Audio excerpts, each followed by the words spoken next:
Colin Cowherd's Week 8 Best Bets. Welcome, football fans and gridiron gamblers. It's Mitch here with my reaction to Colin's Blazin 5. His 5 favorite bets for Week 8. Are they crazy or are they correct? Let me know in the comments section below, and I'll let you know whether I'm fading or following Colin in Week 8. If that sounds good, Gronk, spike the like button, and don't be a jabroni. Subscribe to the channel, man. We're trying to reach 2K, bro. Let's react to the one, the only, the legend, Uncle Colin Cowherd.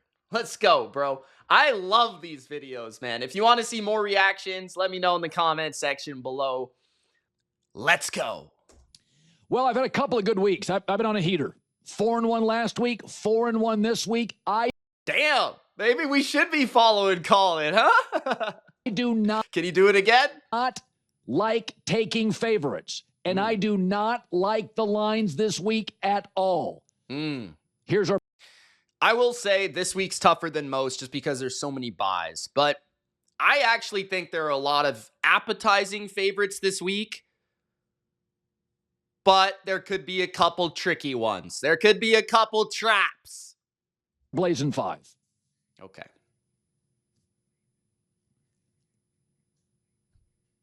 Bears and Ravens. My favorite pick, Ravens. Lamar is back, -6.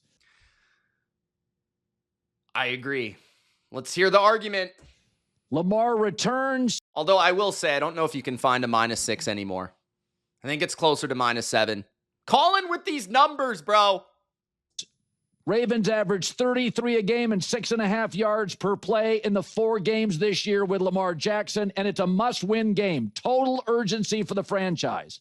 Lamar has eaten the NFC for lunch, 24-3 in his career, even better at home. The Bears on the road, defense isn't as good. Caleb Williams, by the way, last 3 games, completion percentage has dipped to 58.7%, and right now, the Bears defense can make splash plays and takeaways, but it's allowing 6.2 yards per play. Against Lamar, Lamar Jackson's going to eat. Favorite pick of the weekend, Ravens -6. They win 28-21, and it won't feel that close. I like this pick. I'm with him. I think you add into the fact that there's a couple secondary injuries here for the Chicago Bears. Not only Jalen Johnson out for the season, Tyreek Stevenson out for this game, Kyler Gordon, their nickel, very important, out for this game. So 3 corners that are potential starters, if not starters, are out. That means some great matchups for Rashad Bateman down the field, Zay Flowers, of course. And I love that the Ravens had a bye and they're back with their full offense. Lamar rested, ready off the hammy. Mark Andrews with Isaiah Likely, the receiving core, D-Hop included, offensive line, Derrick Henry, an older running back off a bye, getting rest. Chicago struggles against the run. I think Derrick Henry can run all over them. They're worst in the NFL against play action. Baltimore loves running the ball, running play action. And then defensively, they limited the Rams last time out to only 17 points at home. There might be something there, especially with this recent trade for Gilman, the Charger safety. It might move some secondary chess pieces around. Kyle Hamilton from safety to nickel. Marlon Humphrey from nickel to perimeter, complementing Nate Wiggins. Don't love their run defense. Don't love their pass rush, Baltimore. I need to see it to believe it. But that secondary could be legit, limiting big plays. Chicago has been running the ball well. Swift is a bit beat up. I'm not trusting Caleb Williams. I'm not a huge Caleb guy. I think he's a little bit overrated, if anything. And on the road against Baltimore, a potent offense with a bad defense. Chicago's been running hot, but I think they get halted by a desperate team. I totally agree with Colin here. I totally would follow this pick. Anything 7 or less, lay it with the Ravens. I don't believe 100% yet in their defense, but at home it will help. And I do believe Chicago is a better home team than road team. And I will say Lamar will go crazy. So I think this is a big spot. Backs against the wall. Harbaugh, Lamar, the whole team, they will win. They will cover. I agree, Colin. Browns at Patriots. Another big favorite. I like New England at home -7. Why? Because let's go. 4 Drake May. Patriots, baby. We're back. straight wins, and they're averaging 30 a game during those wins, and their defense is great against the run, meaning Dylan Gabriel will have to pass Participate to beat Drake May and the Patriots in Vrabel. I don't see it happening. Fair. Cleveland's defense, not as good on the road. In fact, the Browns are 0-3 on the road, and they have the 28th ranked rush offense. So Dylan Gabriel is going to have to be really good to keep up and beat Drake May, who has been outstanding since week 2. I don't think it's happening. I like the Patriots to win by 10, 28-17. That's 11. 28-17, that's 11. Okay. I like the Patriots here too. I'm with him. I do think the Patriots defense, they're really good against the run. Only defense this year to not allow a 50-plus yard rusher. Don't see Judkins carrying the day for Cleveland. It's going to have to come from Gabriel. On the road, bad offensive lines don't travel well. Cleveland has a bad tackle position. I think Landry, Chason's playing really well. He was AFC Defensive Player of the Week last week. I think that continues. So I think New England gets some pressure on young Gabriel, and it's a lot of short passes. So I think New England will be well scouted there. Mike Vrabel, talking about that scheme, talking about that scouting, he was in that building, Cleveland, last year, right? When he left Tennessee, he was fired by Tennessee, took a job with Cleveland as an assistant head coach to Kevin Stefanski. So he knows this team extremely well. He'll know their personnel, their offensive scheme. He worked with the offensive line. So there's a lot of advantages for Mike Vrabel. Couple that with Drake May being ridiculous, the MVP of the NFL right now. Yeah, I do think this is the biggest challenge by far for Drake May and the Patriots offense. And the Pats don't really run the ball well, and I don't think they can run the ball against Cleveland, but I trust Drake May and Josh McDaniels to make enough plays in the short passing game. Eventually, that will open up Cleveland for some shots downfield where Drake May's just been exquisite and historic, to be honest. Deep ball right now is just through the roof. So I think the Patriots win this game. I think they cover. New England's a legit good team. Cleveland's a legit bad team, especially on the road. And yes, it's a tough challenge for Drake May, the toughest challenge of a defense this season, but that doesn't mean that it's a team that can cover on the road. So I like the Patriots as well. I agree. I follow this pick as well. Dolphins at Falcons. I like the over 44.5 points. Okay, I actually would fade this. I actually like the under. I've been hot on overs. Falcons are averaging 26 a game, and Michael Penix at home Scored 10 last week. has a 103 passer rating. But they also have a terrible red zone defense. So if Miami threatens, Miami should do well and eat in the red zone. Maybe. How's Miami moving the ball? But I like Atlanta at home to score points. J-Mac talked about this. Fast track, okay. They're very good. The Dolphins' opponents have combined, Dolphins and their opponents have combined for 45-plus points in 5 of the last 6 games, and the over-under here. That is true. Here's 45.5. They're not last week, though. Defense allows big plays. And Atlanta at home delivers big plays. So the Dolphins defense, not good. Atlanta's offense at home, very good. Take the over 44.5 points, 28-21, 30-24, my bad. Falcons win. You can't get the score right, bro.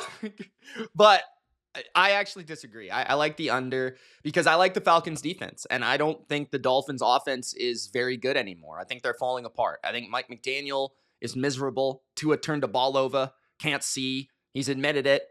Darren Waller's out. Tyreek Hill's out. I think defenses are adjusting. Falcons #1 against the pass. Top 7 in EPA. 3rd in first downs allowed. Legitimate good defense. They can blitz. They can get home on Tua. So I struggle to see how Miami is going to move the ball, specifically through the air. I think they're really going to struggle in that department. On the other side, yes, I think the Falcons can move the ball. I think they can score. I think they can run the ball. But running the ball leads to what? Milking the clock, chewing the clock. So personally, Penix, with him being questionable and beat up, I don't think they're going to want to push the ball downfield too much. So I think it will be a lot of running from the Falcons, understanding their defense can take care of this game. I think they win. I don't think it goes over. I think it's actually like their defense dominates this game. So that's my call. That's my thought. But I thought his argument was strong. So I can't really say that it's a bad bet. I can't say that it's not a good look based on what he brought to the table here. So I think it was a strong argument, but I would fade it. I would disagree with it personally. 49ers and Texans. This is a late ad. There are concerns about the Texans' health at wide receiver, but this offense for the Texans, it's the number 3 scoring offense since week 4. We saw them play against the Seahawks. And their defense has been great all season. Their defense is awesome. Darnold in Seattle at home last week really struggled with this defense. Yep. So their defense is especially good at clamping down on running backs and their receiving yards. And the Niners right now are living off McCaffrey running and McCaffrey receiving. Interesting. I'm trying to think of a receiver that they've played out of the backfield that would have given them issues like McCaffrey, because that's an interesting stat to bring up, but it depends on the type of running back that you've played. They played Derrick Henry, who doesn't catch the ball. They played Tony Pollard, I guess, and the Titans. Jacksonville, Travis Etienne. Rams don't throw the ball to the running back. Bucks is the one. Bucky Irving did run the ball well in that game. I don't know if he caught the ball well in that game. He had 6 catches for 50 yards. So that's the only real like receiving running back that I feel like they've played that I feel like is relevant.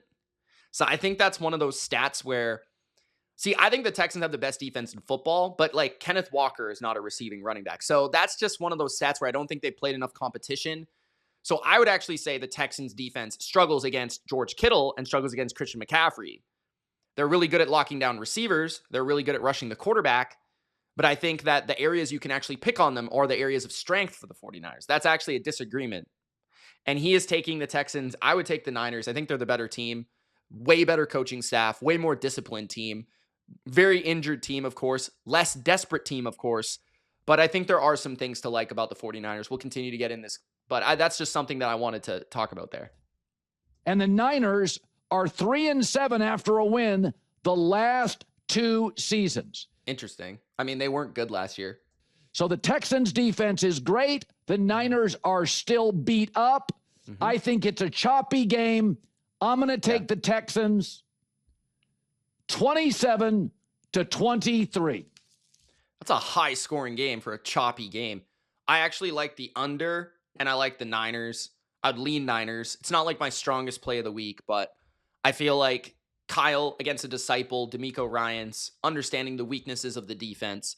Robert Saleh against CJ Stroud has been extremely successful, including in his rookie season, holding him to under 100 yards with the Jets. And then the last year in prime time, I think it was 193 yards.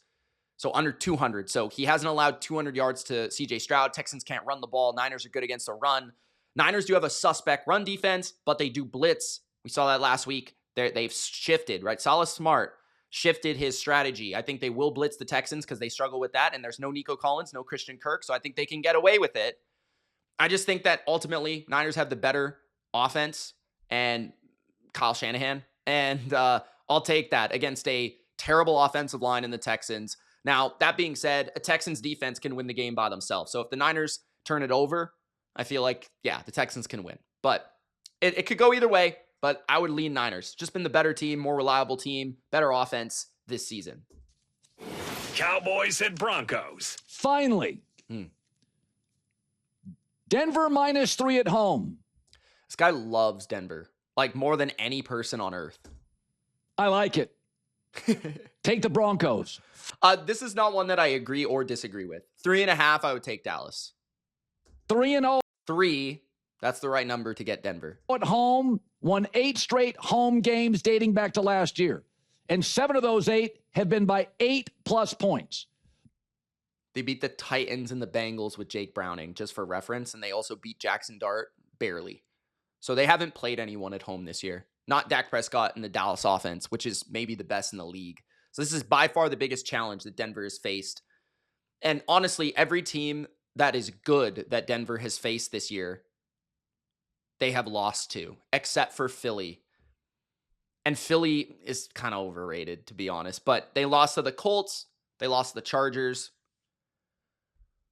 Dallas is not great, but they're a great offense. I think this is interesting from the standpoint of if the Denver Broncos offense starts slow again, they're not going to win this game. So their offense has to get it going early in this game.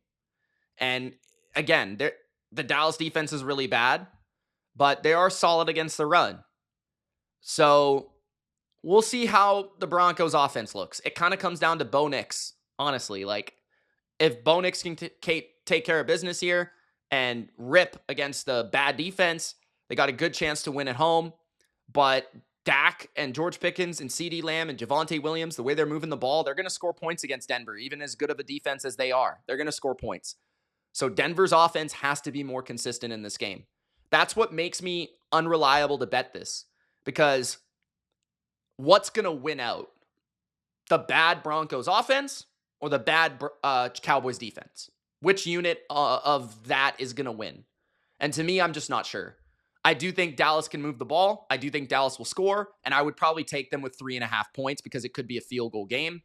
And when you look at it, Denver barely beat the Jets and barely beat the Giants. Dallas is better than those teams, better quarterbacks by far than those teams. So I think Dallas can definitely win this game. I would stay away from this personally. Bo Nix won 8 straight games at home. He's a better home quarterback. The Cowboys, listen, they beat the Jets, the Giants, and the Commanders, and Jaden Daniels wasn't healthy. They've been 1-3 on the He was healthy. He got hurt. The receiving core wasn't healthy. road. They're not a great road team, and they have That's fair. an atrocious third down defense that will keep the ball away from Dak, and they have an atrocious big play defense. So the Broncos, they're terrible on defense. We know this. are going to win time of possession. The Broncos, who really need to hit on big plays, have finally found a defense that surrenders big plays. But Bo Nix has to hit them. He's not been hitting them. They've been open. So I like Denver to win, and I like Denver to cover the spread. 28-24, Broncos win. So in review, I like favorites this week. I generally don't love them. Favorite bet, Ravens -6 at home. Lamar returns. Okay. I love the first 2 picks. So follow both those. Even tease both of them if you want. Patriots, Ravens, I think both will definitely win the game. After that, Dolphins, Falcons over, I would fade. Niners on the road at the Texans. Texans -1.5, I would fade. So we're 2-2. And then I'm neutral on the Denver game. What actually scares me most about the Denver game is Denver as a franchise owns the Cowboys. I think they've beaten Dallas like 8 straight games. And that type of voodoo magic does scare me a little bit. But Denver is the probably more talented overall team, but their offense is very sloppy. I don't love how they're playing on offense. And Dallas is just so potent that it's hard for me to fade them right now. So I'm neutral on the Denver game. I understand why he likes Denver. The other ones, I'm 2-2. I'm fade and follow. I follow the first 2, fade the next 2. That's my opinion on the Blazin 5 for week 8. Hope you enjoyed. If you did, Gronk, spike the like button. Good luck on your bets. And we'll see you soon. Deuces.